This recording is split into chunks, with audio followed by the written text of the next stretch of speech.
What's up, guys? I'm doing this review really late because Coachella was about a month ago, but I wanted to do this review because I wanted to share my experiences with the Coachella Festival. This is my second Coachella Festival ever. I went to my first one last year, and both times I had a phenomenal experience. I'm a pretty avid raver. I like going to things like EDC, Beyond, LED events. I'm from SoCal, so there's a lot of events that happen around here very often. And I have to say Coachella is probably my top three favorite festivals. Why is it one of my favorite festivals? I like the music variety. I like how chill it is. I feel like at a rave like EDC, you're constantly rushing to your next set. Like, oh, I gotta go see Martin Garrix, and you rush over there and you have to dance for the whole hour because it's electric dance music, so it's constantly dancing all the time. And it's just a very tiring, fast-paced experience. Coachella, you can literally just go barefoot, sit on the grass, chill, smoke a blunt, like sit down, watch like Ellie Goulding, for example, while just lying in the grass with a group and talking. It's really chill. You can go around eating food. There's art sculptures around that you can like go sightseeing. It's a really beautiful grass area in Indio, and I really feel it captures a beautiful sort of festival experience, and I think it is worth the money. But let's go over a few specifics. It's super hot. Bring sunscreen, especially. It gets peaked around like 12 to 4, and it's gonna be really sunny. And the sun doesn't really even go down to like 7, so you're pretty much stuck in the sun. Especially main stage. The main stage, Coachella stage, is like completely outdoors. There's no shade for you.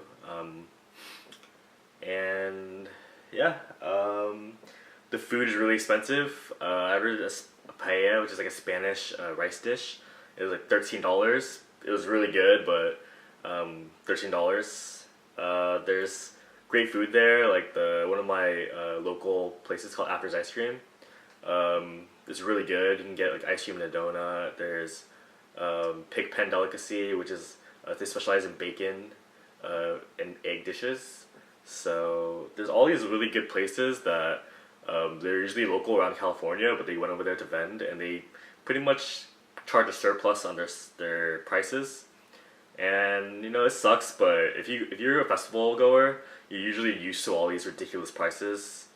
Like water bottles are like $2, which is actually not bad compared to other places. Let's go over. They have the cold brew coffee, which is a lifesaver, especially when you're walking around for hours on end. And that really like brought me up. Like I was getting really tired at around like 5 or 6, and it kept me up for the whole day. So that's like a little side recommendation for you guys if you guys get tired at festivals. I really love the art there. It's half of it is an art festival, which some people forget. So there's a lot of there's a giant pinata. There were giant pinata sculptures. Giant, like it was kind of like a Candy Wonderland type sculptures in front of the main stage. There was a giant treehouse. There's a whole dome with really trippy glass and light installations. It was just all around art and beautiful stuff everywhere, and I think that's one of the things that differentiates itself. All the festivals that do this is like Life is Beautiful, but Coachella I feel is just a one-of-a-kind kind of open space art piece in itself, I like the vibes. Again, the vibes are more chill compared to a rave, and it's really nice to just be able to I can casually just stroll around and enjoy the fresh air and hear glass animals in the right side of my ear, and just chill and listen to music all around. It's like you go at whatever pace you want to, basically. So now I pretty much just want to go over the artists I saw. So day one, I came fairly in the middle of the day, so I saw Big Gigantic, Glass Animals, Steve Angelo, the XX, Radiohead, and Dylan Francis. All these acts were pretty amazing. I think my favorite that day was probably Steve Angelo. He was one third originally of Swedish House Mafia, and I wasn't know what to expect because I never saw him before. I usually prefer Axel and Grosso's music over because Steve Angelo's music isn't as it doesn't really appeal to me as much. But after listening to his live set, which he added a lot of his a lot of new songs from his upcoming album, and it was a very amazing progressive house style set with the amazing visuals, especially for the Sahara tent. Has a beautiful visuals and beautiful installations inside. So it's like a big like tent, and there's like sculptures at the roof, and then he had lights, just a halo of lights circling around. And it's just amazing experience. Dylan Francis is also really amazing. It was his first Coachella, so he brought out the heat. He was just like he's charismatic. He's freaking amazing, dude. Day two, we kind of came late because there was a parking problem. If it gets really late, like I recommend Saturday, Sunday, you need to get there early because if you're really late, it takes a while to park because there's employees directing you around to park, but sometimes they don't know that the parking spot they're directing you to is closed. So when you get there, they close off the gate and you pretty much just circle around over and over. And we were literally just trying to park for an hour, and so we came kind of late. So I only saw like three people. So we saw Martin Garrix, we saw DJ Snake, and Lady Gaga, who replaced Beyonce in the original lineup. Martin Garrix is really good. It's what you expect from like a Martin Garrix set. He plays all his hit top 100 house electro songs. DJ Snake was amazing. He brought out Migos.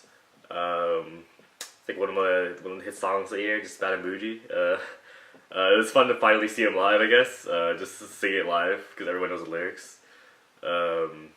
Lady Gaga was surprisingly good. We were already like super tired by that time because we just went through a lot that whole day. In terms of logistics, like day two was my like least favorite just because it was just like such a stressful kind of trying to get into the venue kind of experience. And I feel Lady Gaga was really good. Surprisingly, I didn't think I would like enjoy it as much. We left a bit early just to beat the traffic because traffic, if you kind of leave after the last set, it kind of gets really intense. Like you have to fight your way out of the parking lot, or else it's gonna take an hour, 2 hours, even 3 hours to get out. Honestly, it's pretty terrible, and I'd rather skip the last few songs to be able to go home and sleep early to go to the next day. Day three, this weekend one, by the way, I never mentioned it. I went weekend one. I went both weekends actually, but weekend two I only went Sunday. But weekend one, this is day three. I saw Porter Robinson and Madeon. It's like, amazing. They did their Shelter live performance, and this is one of their last ones. This is their second to last one, because all their last performances are pretty much like Coachella. So this is your last chance to see them, and it was phenomenal. Like the crowd was so huge, it started bleeding into other stages. It was incredible. Hans Zimmer, just like amazing, like flippin' amazing. Played The Lion King, Gladiator, Dark Knight, Interstellar soundtracks. It was like half our group didn't really enjoy it. It was kind of because it's orchestra music, but it was just amazing. I really appreciated it, and it's like the soundtrack to growing up. Pretty much, you hear his music all the time. And now you're finally seeing him live, and he brought out Pharrell Williams too. It was just amazing. I think the top two performances of the night for sure. We saw Kalani. She also brought out like G-Eazy. It's really good. She's really good live. I think they should have given her at least an hour though. They only gave her like 30 to 40 minutes, so it felt really short. And they kind of like gave her the low on that. And then we finally saw Kendrick Lamar. He's amazing live. Bit mixed reviews on his performance just because if you're not really into like listening to rap live, you're not gonna like it just because it's just he's rapping. It's not as you don't get like a whole production experience. He's just a very dark, grimy production value. He brings out Future. He brings out I think it was Ty Dolla $ign. No, Travis Scott and Schoolboy Q. and it was really good, really good. He played all the Mad City songs that I like, and just in time, he came out with his new album, so I'm listening to that still. Damn, it's really good.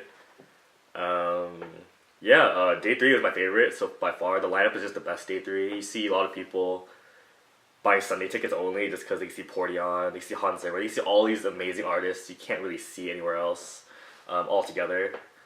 Um, and I would rate like day three just amazing, 10 out of 10 for me in terms of experience. All my friends came Sunday, and we just all had an amazing blast. Just bonding with them, just listening to music together. It was great. I want to talk about my weekend two experience actually, because me and my friend decided to go last minute. We decided to just buy tickets and go Sunday because we FOMO'd too hard. We just didn't want to miss out on Coachella again because it was just an amazing experience the first time. So we went again weekend two, but we saw different people this time. So day three, weekend two, we saw NAO, amazing British singer, Group Love. We saw Portion again. We saw Hans Zimmer again. Couldn't get enough of that. We saw Galantis, amazing.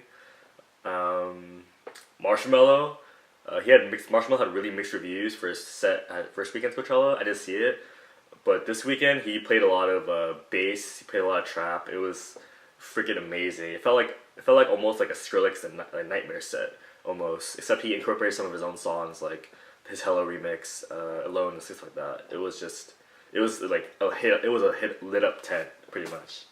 We saw Justice, and we saw What's So Not. All amazing. Justice was amazing. We saw the first 30 minutes of Justice and the last 30 minutes of Marshmallow pretty much.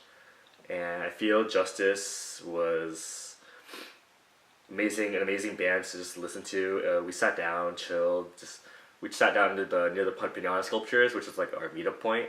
It's nice to pick a meetup point, or else you kind of get lost. It was amazing, and honestly, like this Coachella and last Coachella will always have like places in my heart because I felt like they were just really amazing experiences. Logistically, they have a lot of lines. They get you in fast. Pat down. They look through your bags if you have any, and you walk through a metal detector and that's it. They're not gonna like grope you or anything or touch you. They don't really have pat downs. Food wise, it needs to be cheaper. It is fucking expensive. They do kind of exploit you on that. I feel that's the only like one of the bad things about Coachella. Bathrooms. I feel there's all porta potties. You have to kind of any rate get these porta potties unless you have VIP, which are just actual restrooms. But honestly, you can just walk into the VIP sometimes restrooms, and they're not gonna stop you just because like sometimes people need privacy or can't pee in a porta potty. It's understandable. It's all ages, so be prepared to see kids walking around with the earmuffs because they're bad. The loud sounds is bad for them at an early age. There's a lot of some old people too. You'll see some old people. There's beer gardens, so you'll have. You need to be 21 plus for those, obviously, and you can't leave with alcohol, so you can only drink in that area. And the alcohol selection is pretty shitty. It's overpriced, but you can maybe get. It was a really good margarita they had. You can get your usual beers like Heineken, Coors Light. I mean, it's just typical alcohol, but it's kind of like shitty quality. You're not gonna get like Grey Goose vodka. They're gonna give you like just the shittier kinds. And it's gonna give you like a headache afterwards because it's low quality. But yeah, that's all I have to say pretty much. Honestly, I preferred last week's or last year's Coachella better. I feel that was more of like a true 10 out of 10 experience for me. This Coachella was more of like a maybe 8 or 9 out of 10 just because I feel the lineup could have been better. I didn't really like strive to see people as much as last year. It's like especially this year's Saturday was kind of weak. But honestly, I'm really excited for next year. I think Coachella is for sure gonna be like a yearly thing for me, just because it really gives me that pump up. It really brings me to life. Honestly, like see all these beautiful artists together in this like amazing venue. I like the venue. I really suggest you try to give it at least one shot. It's the tickets come out usually a month after the event. That's early bird, and then you can also get them in January, I think. And I think it's worth like a shot. And yeah, so if you're planning on going, get your Airbnb or housing stuff settled early so it's cheaper and you get the best places. And maybe see you. Hit me up if you have any questions, if you want to meet or any inquiries, or if you want to chat, it's fine. And yeah, logging out.